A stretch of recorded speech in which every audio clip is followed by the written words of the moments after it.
Your replacement loop. This one is smaller. You push that in, and then you will go ahead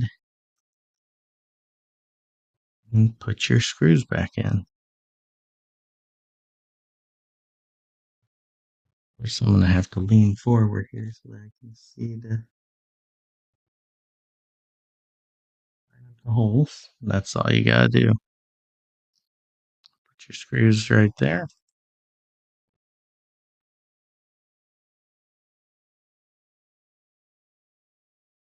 And I wouldn't tighten them too tight, just a little quarter turn past.